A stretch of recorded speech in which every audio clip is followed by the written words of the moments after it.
Hello बच्चों। तो आज बेटा हम लोग बात करने जा रहे हैं कोलॉइड्स का क्लासिफिकेशन का तीसरा टाइप। कोलॉइड्स के क्लासिफिकेशन का पहला टाइप क्या बताया था, जिसमें हम लोगों ने डिस्पर्स फेज और डिस्पर्सन मीडियम के जो फिजिकल स्टेट थी उनके बेसिस पे लिया था, जिसमें 8 टाइप के कोलॉइड थे, याद आ गया होगा। फिर हमने दूसरा लिया था कि डिस्पर्स फेज और डिस्पर्सन मीडियम के बीच में जो अट्रैक्शन होता है उसके आधार पर कोलॉइड्स के टाइप लायोफिलिक और लायोफोबिक लिया था। अब एक और टाइप होता है, बहुत ही इंपॉर्टेंट होता है बेटा, तीसरा टाइप है। ये तीसरा क्लासिफिकेशन है, classification of colloids based on type of particles of disperse phase. जो डिस्पर्स फेज के जो पार्टिकल्स होते हैं उनके बेसिस पे बेटा कितने टाइप के कोलॉइड होते हैं, इनके बारे में मैं बात करने जा रहा हूं। बहुत ही आसान है, कोई टफ चीज है नहीं। तो एक काम कर लेते हैं बेटा, इसमें 3 टाइप के कोलॉइड होते हैं। डिस्पर्स फेज के पार्टिकल के टाइप के बेसिस पे 3 टाइप के कोलॉइड होते हैं और तीनों के एग्जाम में आने के चांस मैक्सिमम होते हैं। एक होता है मल्टी मॉलिक्यूलर कोलॉइड, एक होता है मैक्रोमॉलिक्यूलर कोलॉइड, अब एक बेटा होता है एसोसिएटेड कोलॉइड। 3 टाइप के कोलॉइड होते हैं, तीनों के बारे में हम लोग डिटेल बात करेंगे। कोई भी क्वेश्चन गलत होना तो नहीं चाहिए। वैसे अब तुम नहीं ठीक से पढ़ के जाओगे तो गलत भी कराओगे। तो पहला बेटा हमने लिया मल्टी मॉलिक्यूलर कोलॉइड। पहला बेटा होता है मल्टी मॉलिक्यूलर कोलॉइड। अब ये बेटा मल्टी मॉलिक्यूलर कोलॉइड क्या होता है जरा आप समझिएगा। आपको पता है कि कोलॉइडल पार्टिकल का साइज 1 नैनोमीटर से 1000 नैनोमीटर के बीच में होता है। तो particle size ranges between 1 nanometer to 1000 nanometer. तो बेटा अगर आपके पास कोई पार्टिकल्स हैं, जिनका साइज 1 नैनोमीटर से कम है, having size less than 1 nanometer. अगर बेटा पार्टिकल का साइज 1 नैनोमीटर से कम है तो कोलॉइडल सॉल्यूशन तो होगा नहीं, है ना। ये तो नॉन कोलॉइडल सॉल्यूशन होगा, है ना। ये तो नॉन कोलॉइडल सॉल्यूशन होगा। अगर 1 नैनोमीटर से कम पार्टिकल का साइज तो भैया वो तो ट्रू सॉल्यूशन में आएगा ना, वो तो ट्रू सॉल्यूशन में आएगा। अब लेकिन क्या होता है, अगर यही बहुत सारे छोटे छोटे पार्टिकल जिनका साइज 1 नैनोमीटर से कम है, अगर वो एग्रीगेट हो जाएं, आपस में जुड़ जाएं, वंडरवाल फोर्स वाला से आपस में जुड़ जाएं और जुड़ने के बाद कोलॉइडल साइज का पार्टिकल फॉर्म कर लें, तो उसी को हम लोग क्या बोलेंगे, मल्टी का मतलब है मेनी, और मॉलिक्यूलर का मतलब मॉलिक्यूल बहुत सारे हो, मॉलिक्यूल की जगह पार्टिकल भी बोल सकते हैं ना। तो हमने क्या किया, बहुत सारे पार्टिकल लिए जिनके साइज 1 नैनोमीटर से कम है, और इनको बेटा मैंने क्या कर दिया, इनका एक एग्रीगेट ले लिया, n नंबर ऑफ पार्टिकल्स ले लिए, n particles having size less than 1 nanometer लिया, और ये इन पार्टिकल्स को बेटा मैंने क्या किया, एग्रीगेट कर दिया।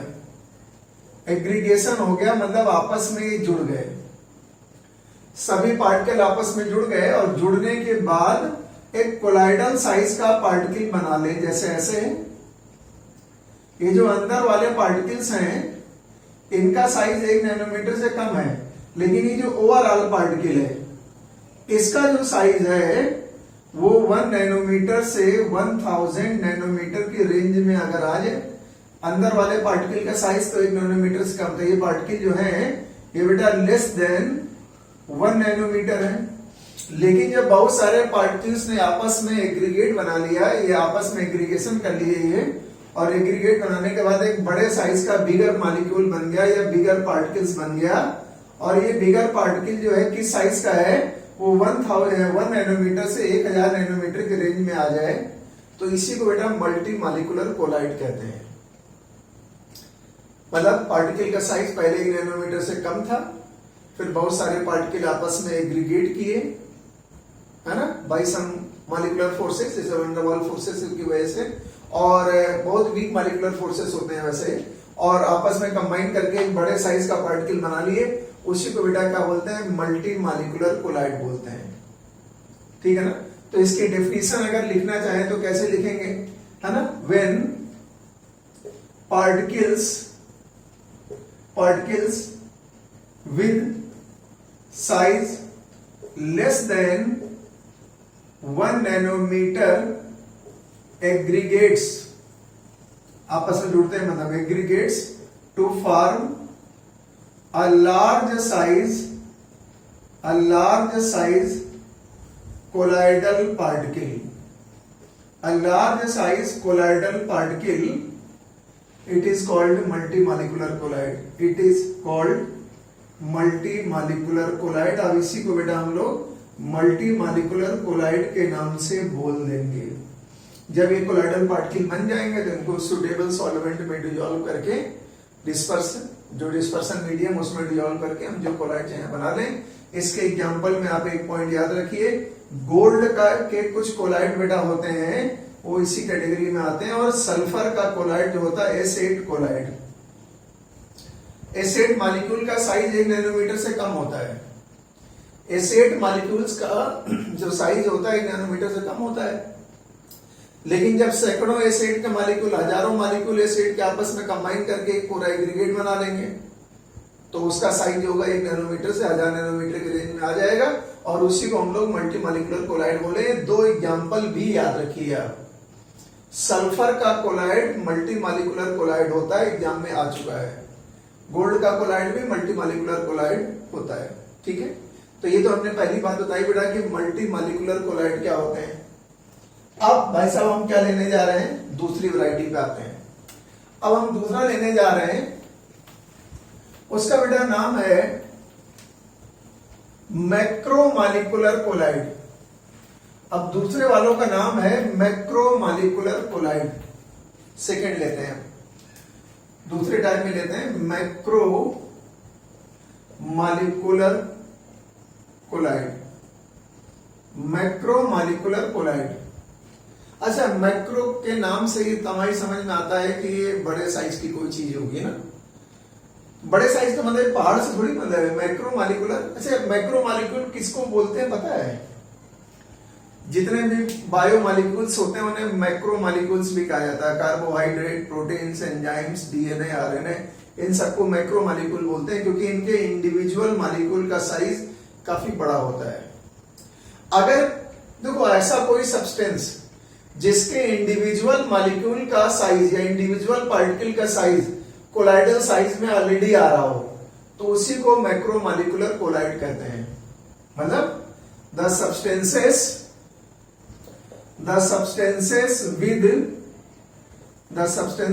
with particle size या मॉलिक्यूलर साइज कह सकते हो।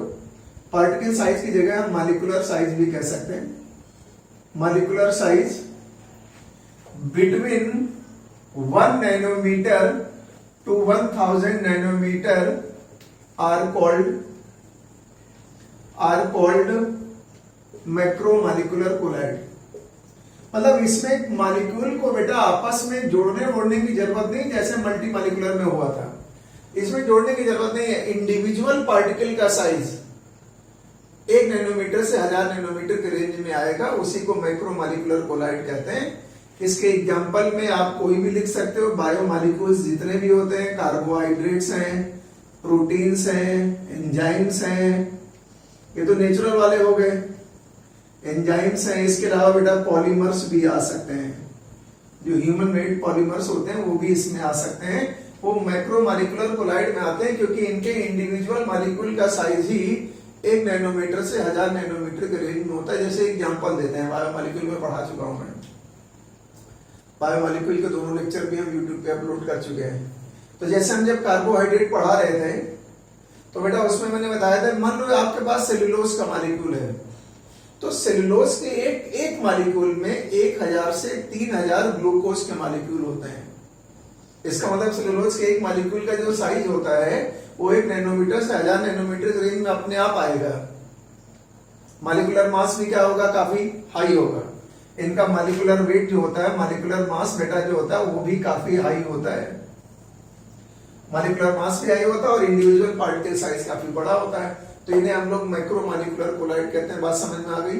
अगर किसी सब्सटेंस का, अगर किसी पदार्थ के मॉलिक्यूल का साइज या पार्टिकल का साइज ऑलरेडी 1 नैनोमीटर से 1000 नैनोमीटर के बीच में है तो उन्हीं को बेटा हम लोग मैक्रोमोलिकुलर कोलाइड कहते हैं, उन्हीं को हम लोग मैक्रोमोलिकुलर कोलाइड कहते हैं।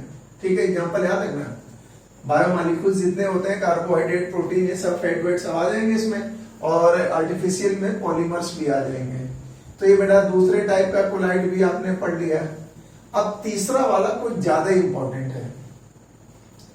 तीसरा वाला जो होता है वो कुछ ज्यादा इंपॉर्टेंट होता है, उसे बेटा बोलते हैं एसोसिएटेड कोलाइड। एसोसिएटेड कोलाइड ये मोस्ट इंपॉर्टेंट है। और हम लोगों के, हालांकि जितने भी कोलाइड आप पढ़ते हो सब हम लोगों के यूज के होते हैं। हम लोगों की बॉडी में जितने भी फ्लूइड हैं, एंजाइम्स हैं, सब क्या है, कोलाइड है। जो चीजें हम लोग इस्तेमाल करते हो क्या है, कोलाइड है। ये इंक से मैं लिख रहा हूं, ये भी कोलाइड है, दूध भी कोलाइड है, जितना खाना पीना खाते हो सब कोलाइड है, जितनी मेडिसिन खाते हो ज्यादातर कोलाइडल सोल्यूशन होती हैं या कोलाइड के फॉर्म में होती हैं।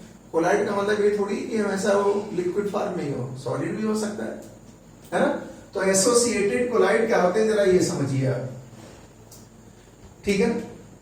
तो बेटा कुछ ऐसे सब्सटेंसेस होते हैं जिनको अगर हम लो कंसंट्रेशन में उनका सोल्यूशन बनाएं, कुछ ऐसे सब्सटेंस होते हैं जिनका अगर हम लो कंसंट्रेशन में सोल्यूशन बनाएं तो वो कोलाइड की तरह काम नहीं करते हैं। लेकिन अगर उसी सोल्यूशन का कंसंट्रेशन हम बढ़ा दें तो कोलाइडल सोल्यूशन की तरह काम करने लगते हैं। उन्हीं को बेटा एसोसिएटेड कोलाइड बोलते हैं। सर्टेन सॉल्यूशंस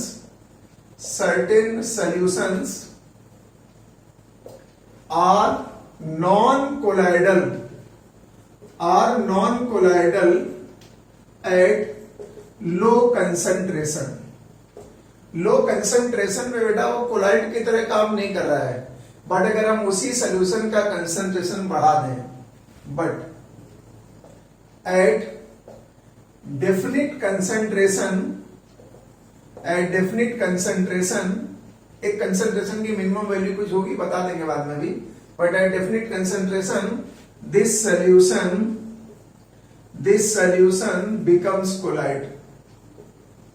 वो सोल्यूशन बेटा कोलाइड की तरह काम करने लगता है, तो उसी को हम लोग एसोसिएटेड कोलाइड कहते हैं।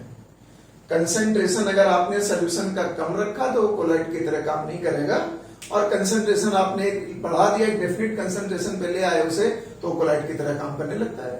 उसी को एसोसिएटेड कोलाइड कहते हैं। इसका बेस्ट एग्जांपल होता है सोप्स एंड डिटर्जेंट्स। अच्छा, मान लिया आपको कपड़ा साफ करना है, आपके पास एक कोई आपका हैंकी है, रुमाल समझते हो ना, इसको आपको धुलना है, साफ करना है, बहुत गंदा है, साफ करना है। तो पहले इसमें पानी वानी डाला आपने, फिर आपने क्या किया, सोप लिया थोड़ा सा, ये सोप का केक है, सोप बार है, तुमने क्या किया, बहुत थोड़ा सा सोप लगा के धुलना स्टार्ट कर दिया है। हालांकि इतना कॉमन सेंस सबको होता है कि कितना सोप इसमें लगाना है, ऐसा तो है नहीं कि पूरा घिस डालोगे। एक रुमाल साफ करने के चक्कर में पूरा ये साबुन का, ये पूरा साबुन तो इस्तेमाल नहीं कर लोगे, तो आपको पता है कि कितना मुझे इस्तेमाल करना। आपने क्या किया, थोड़ा सा एक बार इस पे लगाया और रुमाल साफ करना स्टार्ट कर दिया, नहीं साफ होगा। अब आप क्या करोगे, जाहिर से बात, झाग भाग नहीं बनेगा तो तुम थोड़ा सा साबुन और लगाओगे। जब साबुन थोड़ा और लगाओगे तो थोड़ा रगड़ा उगड़ोगे तो झाग भाग बन जाएगा, फ्रॉथ बन जाएगा, फोम बन जाएगा, और तब वो रुमाल साफ होना स्टार्ट होगा। इसका मतलब अगर आप साबुन को बहुत कम मात्रा में इस्तेमाल करोगे तो ये कपड़ा नहीं साफ होगा, क्योंकि जब कम मात्रा में इस्तेमाल करेंगे तो वो लो कंसंट्रेशन पे होगा और वो कोलाइड की तरह काम ही नहीं करेगा। कपड़ा तभी साफ होगा जब सोप कोलाइड की तरह काम करेगा। तुमने थोड़ा सा ज्यादा साबुन लगा दिया, थोड़ा ज्यादा का मतलब नहीं पूरा तुम लगा डालो, वो तुम्हें इतना तो आइडिया होता है, तो आपने 2-4 बार इसमें लगाया और थोड़ा सा रुमाल लिया और थोड़ा रगड़ा वगड़ा, साफ हो गया। इसका मतलब उस कंसंट्रेशन पर वो कोलाइडल सोल्यूशन बन गया था और आपका जो कपड़ा था, जो रुमाल था, वो साफ हो गया। इसका मतलब कपड़े को धुलने के लिए आपको एक मिनिमम अमाउंट ऑफ सोप का इस्तेमाल करना पड़ता है, या मिनिमम अमाउंट ऑफ डिटर्जेंट का इस्तेमाल करना पड़ता है। उससे कम करोगे तो कपड़ा नहीं साफ होगा। क्यों नहीं साफ हुआ, इतनी भी कंजूसी मत करना, क्योंकि बहुत लो कंसंट्रेशन पे वो जो सोप होगा या डिटर्जेंट होगा वो कोलाइडल सोल्यूशन नहीं बनाएगा, और कोलाइडल सोल्यूशन नहीं बनाएगा तो बेटा वो फिर आपके कपड़े को साफ भी नहीं करेगा। तो एसोसिएटेड कोलाइड का बेटा जो बेस्ट एग्जांपल होता है वो सोप्स एंड डिटर्जेंट्स होते हैं। इसके बेटा जो एग्जांपल्स होते हैं वो सोप्स एंड डिटर्जेंट्स होते हैं। ये इसके बेस्ट एग्जांपल है। इन्हें सर्फेक्टेंट्स भी कहते हैं, है ना। सोप्स एंड डिटर्जेंट को सर्फेक्टेंट्स भी कहते हैं, सरफेस पे जो काम करते हैं। तो ये बेटा सोप एंड डिटर्जेंट हो गए। तो अगर कोई सोल्यूशन लो कंसंट्रेशन पे कोलाइडल की तरह काम ना कर रहा हो, लेकिन कंसंट्रेशन एक मिनिमम अमाउंट में कर देने पर काम करने लगे, तो उसी को बेटा क्या बोलते हैं? एसोसिएटेड कोलाइड बोलते हैं। उसी को एसोसिएटेड कोलाइड बोलते हैं। अब एक बात बताते हैं, सोप क्या होते हैं, पहले इनके बारे में थोड़ी बात कर लें। जो हायर कार्बोक्सिलिक एसिड होते हैं ना, उनकी जो सोडियम सॉल्ट होते हैं उन्हें सोप बोलते हैं, ठीक है ना। जैसे मान लिया आप सामने ये लिखा है R और ये लिख दिया बेटा CONA, ये सोप है। हालांकि यहाँ पोटेशियम भी लगा सकते हैं, लेकिन पोटेशियम लगाओगे तो वो टॉयलेट सोप होगा, नहाने वाने के काम में आते हैं। जो कपड़ा धुलने का काम आता है वो सोडियम सोप होता है। ये R जो है, इसमें कार्बन का नंबर 15, 16, 14 ऐसे हो सकता है। अब मान लिया बेटा हमने ऐसे ले लिया CS3, यहां लिख दिया आपके पास मैंने, यहां लिख दिया हमने CS2 और ये बेटा लिख दिया हमने यहाँ पे 16 और ये लिख दिया हमने, चलो 15 ले लिया और ये लिख दिया हमने CONA, ये Na प्लस है, CO माइनस है, तो 15 कार्बन ये हो गए, एक कार्बन ये हो गया 16, एक कार्बन 17 हो गया। स्टेरिक एसिड, इसका नाम है सोडियम स्टीरेट। ये स्टीरिक एसिड है, इसका नाम है सोडियम स्टीरेट बोलते हैं इसे। पामिटिक एसिड लेना है तो यहाँ 15 कार्बन कर देते हैं, सोडियम पामिटेट बोल देते हैं उसे। तो ये सोप है। तो सोप के मॉलिक्यूल में ये वाला जो पार्ट है बेटा, ये वाला जो पार्ट है वो हाइड्रोकार्बन पार्ट है। ये वाला जो पार्ट है वो तो कार्बन की चेन है, इसे हम हाइड्रोकार्बन पार्ट बोलते हैं। और ये वाला जो पार्ट है वो पोलर पार्ट है। हाइड्रोकार्बन वाले पार्ट को नॉन पोलर पार्ट भी कहते हैं, और ये वाला पार्ट जो है वो पोलर पार्ट है। क्या नॉन हाइड्रोकार्बन बोल सकते हो, ये पोलर पार्ट है। पोलर पार्ट जो होगा बेटा ये वाटर की तरफ अट्रैक्ट होगा, क्योंकि आयनिक पार्ट है ना। तो ये हाइड्रोफिलिक होता है। हाइड्रोफिलिक का मतलब ये वाटर की तरफ अट्रैक्ट होगा। और ये बेटा जो हाइड्रोकार्बन वाला पार्ट, आपको मालूम है कि हाइड्रोकार्बन जो होते हैं वो तो वाटर में सॉल्युबल नहीं होते हैं ना, पढ़ चुके हो तो हाइड्रोकार्बन वाला पार्ट है बेटा ये हाइड्रोफोबिक है। हाइड्रोफोबिक का मतलब ये वाटर से दूर भागता है। और ये आयनिक पार्ट जो है हाइड्रोफिलिक है, इसका मतलब ये वाटर की तरफ अट्रैक्ट होता है। तो ये सोप का एक मॉलिक्यूल है। और सोप के मॉलिक्यूल को बेटा दिखाने का एक ऐसा इस तरह का तरीका होता है। सोप मॉलिक्यूल को दिखाने का यार इस तरह का एक तरीका होता है। ये पूरा लॉन्ग चेन है, ये हाइड्रोफोबिक पार्ट हो गया और ये हाइड्रोफिलिक पार्ट हो गया। ये जो लॉन्ग चेन है ये हाइड्रोफोबिक पार्ट है, इसमें कार्बन एटम होंगे, और ये जो है हाइड्रोफिलिक पार्ट है। तो ये सोप का एक मॉलिक्यूल है। लेकिन बेटा जब आप सोप का एक मिनिमम कंसंट्रेशन लेते हो तो इस तरह के सोप के मॉलिक्यूल्स जो होते हैं वो एक एग्रीगेट फॉर्म करते हैं, वो एक ग्रुप फॉर्म करते हैं। कम से कम 100 मॉलिक्यूल से ऊपर ही होंगे, 100 से कम नहीं होते हैं। याद रखना, जनरली 100 से ऊपर ही होते हैं, 100 से ऊपर कुछ भी हो सकता है।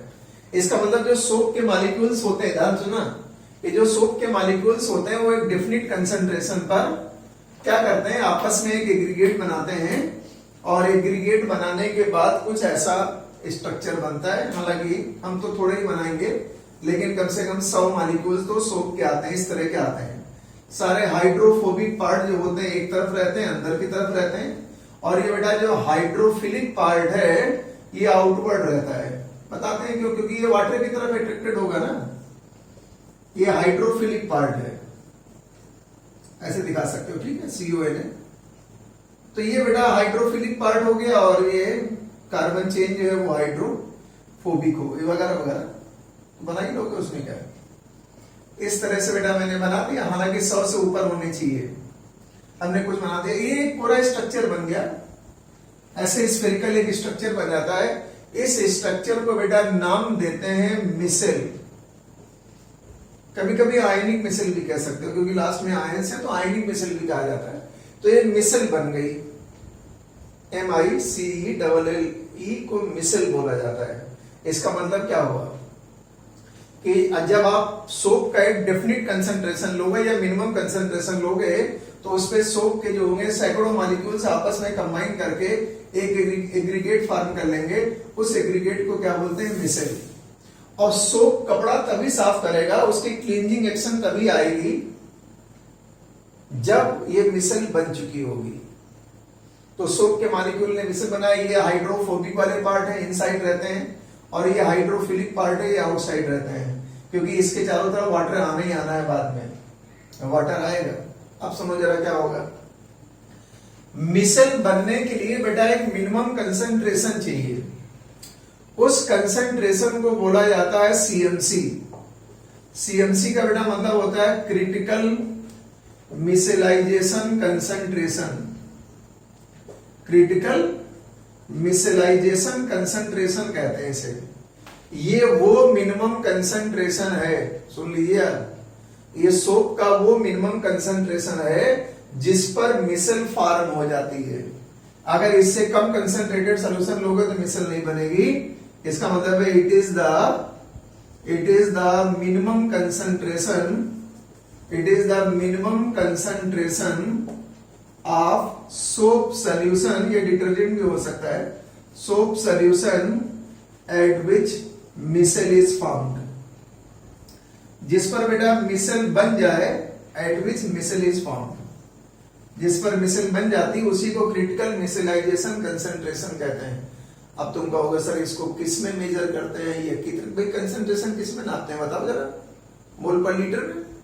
कंसंट्रेशन तो मोल पर लीटर में नापा जाता है। तो जो सीएमसी की वैल्यू बेटा नॉर्मली होती है वो 10 टू पावर -4 से 10 टू पावर -3 मोल पर लीटर होती है। 10 टू पावर -4 से 10 टू पावर -3 मोल पर लीटर होती है। अगर इससे कम आपने लिया, अगर आपने सीएमसी 10 टू पावर -5 कर दिया, नॉर्मल रेंज है, मतलब ये 10 टू पावर -4 से आपने नीचे ले लिया, मतलब कम ले लिया, तो फिर मिसेल नहीं बनेगी।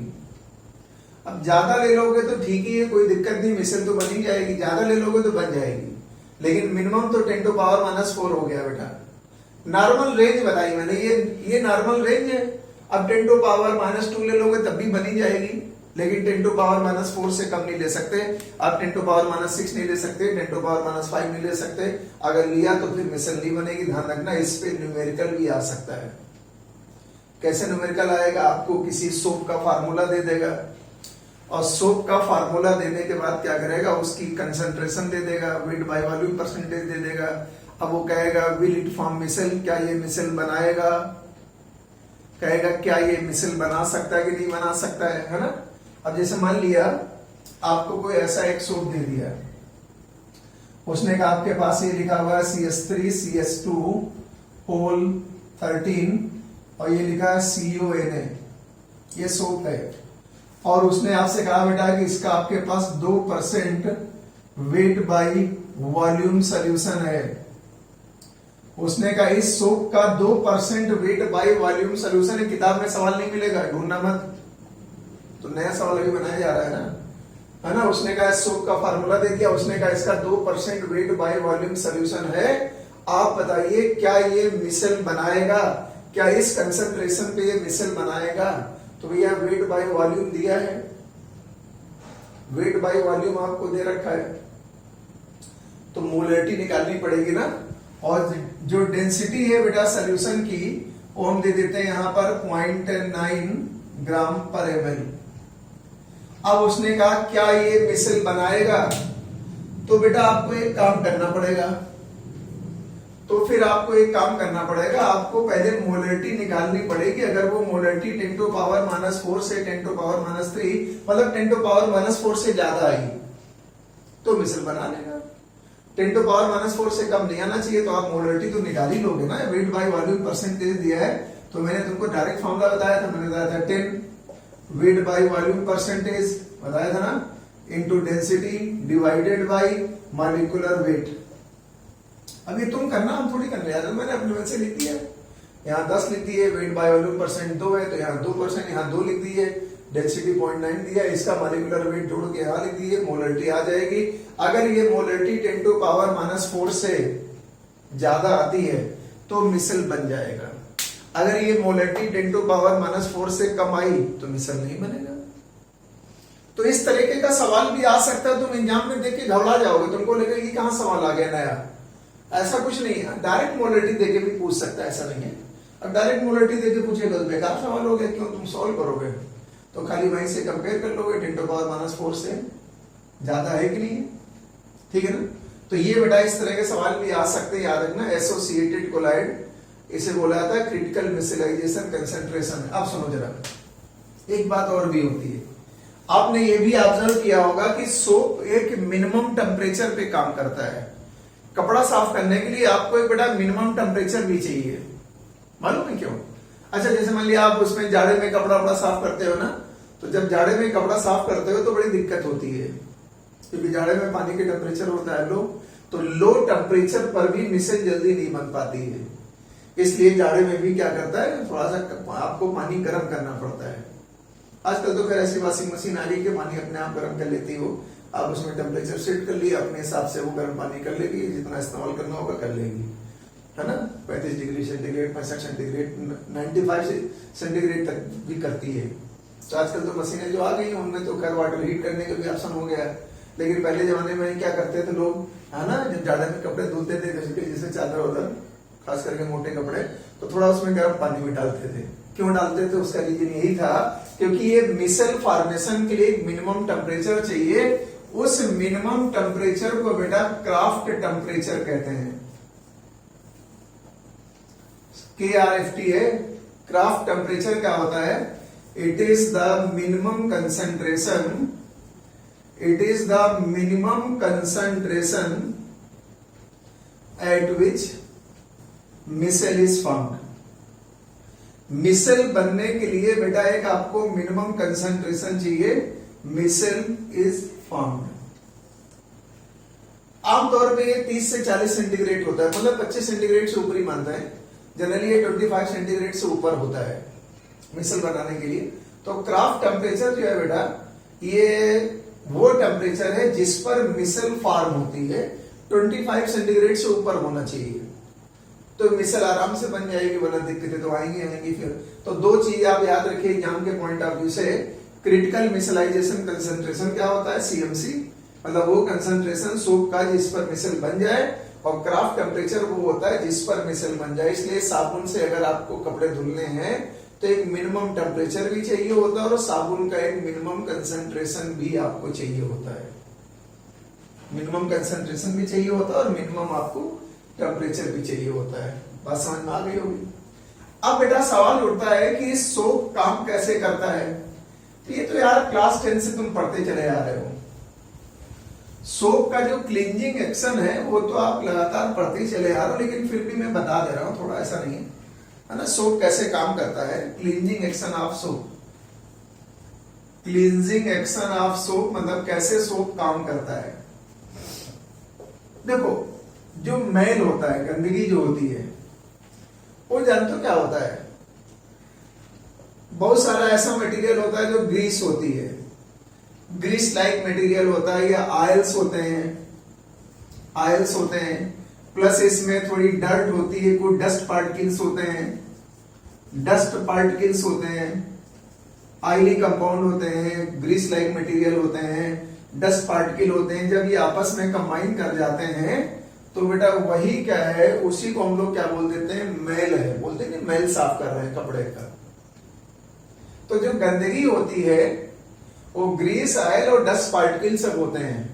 ये ब्लैक कलर का है ना, ये ब्लैक कलर का आपको, ब्लैक या डार्क कलर का आपको है ना एक सब्सटेंस बन जाता है, उसी को मैल कहा जाता है। ऐसा बन गया और कपड़ों पे जमा होता है, खास करके कॉलर वॉलर के नीचे जल्दी, जहां पे पसीना वसीना आता है ना, वहां पे जल्दी जमा हो जाता है।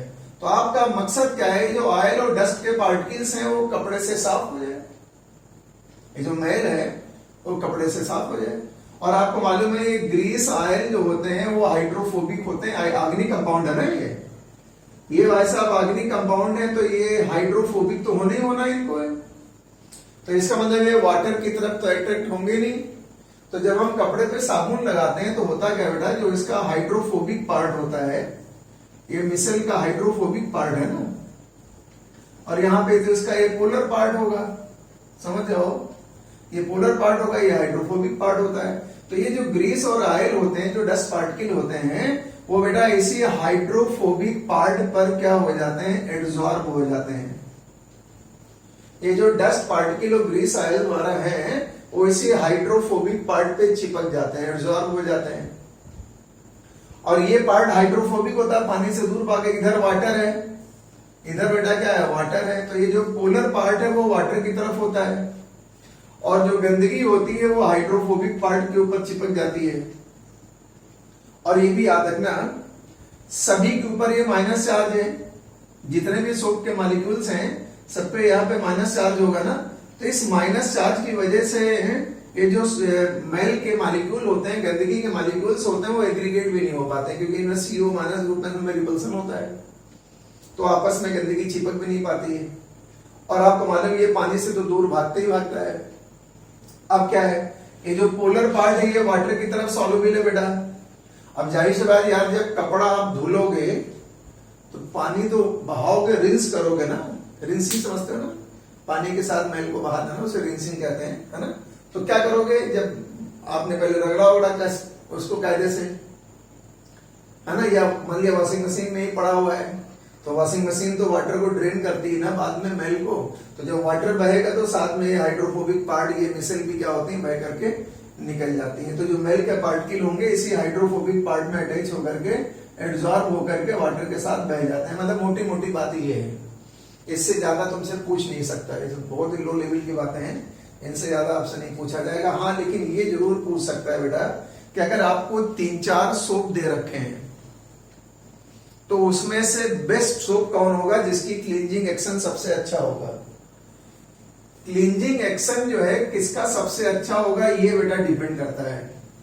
तो पहली बात ये तो इस बात पे डिपेंड करता है कि उसका CMC क्या है, क्रिटिकल मिसलाइजेशन कंसेंट्रेशन अगर कम है तो सोप जल्दी साफ करेगा कपड़े को, एक बात तो ये जानते ही हो। अब एक दूसरी बात है बेटा, हाइड्रोफोबिक पार्ट जितना बड़ा होगा सोप की क्लींजिंग कैपेसिटी उतनी ज्यादा होगी। याद रखना मैं क्या बोल रहा हूं, इस पे क्वेश्चन आता है, IIT में तो आ भी चुका है। Cleansing capacity of soap is directly proportional to length of hydrophobic part. इस पर बहुत लाखों रुपए का पॉइंट है, ध्यान रखना। हाइड्रोफोबिक पार्ट जो होता है उसकी लेंथ पर डिपेंड करती है क्लींजिंग कैपेसिटी उसकी, क्योंकि आपको मालूम है हाइड्रोफोबिक पार्ट जो होता है डस्ट पार्टिकल को और ऑयल सॉइल को अपने ऊपर एब्जॉर्ब कराता है।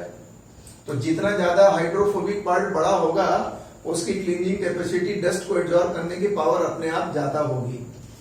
जैसे मान लो हमने आपसे कहा कि आपके पास बेटा एक सोप ऐसा है, हमने आपसे कह दिया आपके पास एक सोप ऐसा है CO-, दूसरा सोप बेटा ऐसा है CS3 CS2 whole thrice CO-। अब आपसे पूछेगा किसकी क्लींजिंग कैपेसिटी ज्यादा होगी, तो इसकी। या आप ऐसे बोल सकते हो कि जिस सोप का मॉलिक्यूलर वेट ज्यादा होगा, भैया मॉलिक्यूलर वेट ज्यादा होगा तो जाहिर सी बात है हाइड्रोफोबिक पार्ट की लेंथ ज्यादा होगी। तो आप ये भी बोल सकते हो it is directly proportional to molecular weight of soap. Soap का मॉलिक्यूलर वेट अगर ज्यादा है तो जाहिर सी बात उसमें हाइड्रोफोबिक पार्ट भी लंबा होगा, हाइड्रोफोबिक पार्ट की लेंथ ज्यादा होगी तो वो ज्यादा डस्ट पार्टिकल को अपनी सरफेस पर एब्जॉर्ब करा लेगा, ज्यादा मैल साफ करेगा। तो क्लींजिंग कैपेसिटी जो होती है ना वो हाइड्रोफोबिक पार्ट की लेंथ पे भी डिपेंड करती है। ऐसा क्वेश्चन भी आ चुका है। इसमें बेटा 17 कार्बन है, इसमें आपके पास 15 कार्बन है, तो इसकी क्लींजिंग कैपेसिटी ज्यादा, उसकी क्लींजिंग कैपेसिटी कम है। ऐसा क्वेश्चन भी आ चुका है। तो ये हम लोगों ने क्या डिस्कस किया बेटा कि एसोसिएटेड कोलाइड क्या होता है, मैक्रोमॉलिक्यूलर कोलाइड क्या होता है और मल्टीमॉलिक्यूलर कोलाइड क्या होता है। 2 मिनट रिवाइज करा दे तुम्हें। मल्टीमॉलिक्यूलर कोलाइड का मतलब कोई ऐसा सब्सटेंस जिसके पार्टिकल का साइज 1 नैनोमीटर से कम हो, तो कोलाइड तो होगा नहीं। लेकिन अगर वाइज बहुत सारे मॉलिक्यूल या पार्टिकल आपस में एग्रीगेट बना के कोलाइडल साइज का पार्टिकल बना लेते हैं और फिर वो किसी डिस्पर्सन मीडियम में डिसॉल्व होकर कोलाइड बना लें तो उसे मल्टी मॉलिक्यूलर कोलाइड बोलते हैं। सल्फर और गोल्ड का कोलाइड बताया था मैंने, अभी बताया था 10 मिनट पहले। मैक्रोमॉलिक्यूलर कोलाइड में क्या था, अगर कोलाइडल पार्टिकल का साइज ऑलरेडी 1 नैनोमीटर से 1000 नैनोमीटर के बीच में है तो उसे क्या बोलते हैं, मैक्रोमॉलिक्यूलर कोलाइड बोलते हैं। इसमें proteins, carbohydrate, fat, DNA, RNA, है ना, पॉलीमर्स, ये सब आते हैं। और एसोसिएटेड कोलाइड वो होता है ऐसा सोल्यूशन जो लो कंसंट्रेशन पर उसकी कोलाइड की तरह काम ना करे, लेकिन जैसे कंसंट्रेशन आपने बढ़ाया, एक मिनिमम वैल्यू पे लाए तो कोलाइड की तरह काम करना स्टार्ट कर दे, उसे क्या बोलते हैं बेटा, एसोसिएटेड कोलाइड बोलते हैं। इसके एग्जांपल में सोप्स एंड डिटर्जेंट्स रहते हैं। तो ये हमने तीसरा क्लासिफिकेशन बताया। अब इसके बाद हम लोग जो टॉपिक पढ़ेंगे उसमें आएगा प्रॉपर्टीज ऑफ कोलाइड्स।